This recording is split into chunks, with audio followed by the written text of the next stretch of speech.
Raskolnikov passa à l'hôpital toute la fin du carême et la semaine de Pâques.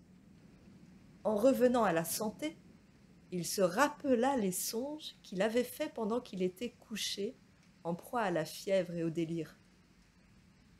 Il avait rêvé alors, durant sa maladie, que le monde entier était condamné à subir un fléau inouï et sans précédent qui, venu du fond de l'Asie, s'était abattu sur l'Europe. Tous devaient périr, sauf quelques rares privilégiés. Certains parasites d'une espèce nouvelle, des êtres microscopiques, avaient fait leur apparition, élisant domicile dans le corps des gens. Mais ces animalcules étaient des esprits doués d'intelligence et de volonté. Les individus qui en étaient affectés devenaient fous furieux à l'instant. Mais jamais, jamais les hommes ne s'étaient crus aussi en possession de la vérité que ne croyaient l'être ces affligés. Jamais ils n'avaient cru davantage à l'infaillibilité de leur jugement, de leurs conclusions scientifiques, de leurs principes moraux et religieux.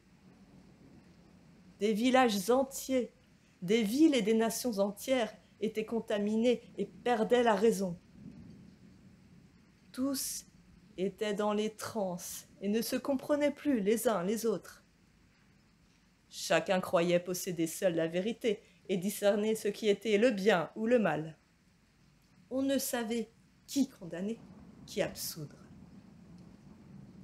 Les gens s'entretuaient sous l'empire d'une colère absurde. Ils se réunissaient entre eux pour former de grandes armées.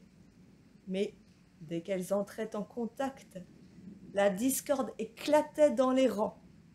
Elle se disloquait, et les soldats se jetaient les uns contre les autres, s'entr'égorgeaient, se mordaient et se dévoraient. Dans les villes, on sonnait toute la journée le tocsin. Le peuple était convoqué, mais par qui et à quel propos, nul ne le savait, et tout le monde était en émoi. On désertait les métiers les plus ordinaires parce que chacun proposait ses idées, ses réformes, et l'on ne pouvait se mettre d'accord. L'agriculture était délaissée. Ça et là, des gens se rassemblaient en groupe, s'entendaient pour une action commune, jurant de ne pas se séparer. Mais aussitôt ils entreprenaient quelque chose de tout différent de ce qu'ils avaient proposé. Ils commençaient à s'accuser, à se battre, à se tuer. Des incendies s'allumèrent, puis ce fut la famine. Tout le monde et toute chose périssaient. La pestilence faisait rage et s'étendait de plus en plus. Dans le monde entier, quelques-uns pouvaient seuls être sauvés. C'étaient les purs et les élus, prédestinés à fonder une nouvelle vie, à rénover et purifier la terre. Mais personne nulle part ne prenait garde à ces hommes. Nul n'entendait leurs paroles et leurs voix. Ce qui tourmentait Raskolnikov, c'était que ce délire absurde avait laissé dans son souvenir des traces aussi profondes que l'impression de ses songes fiévreux était si lente à s'effacer.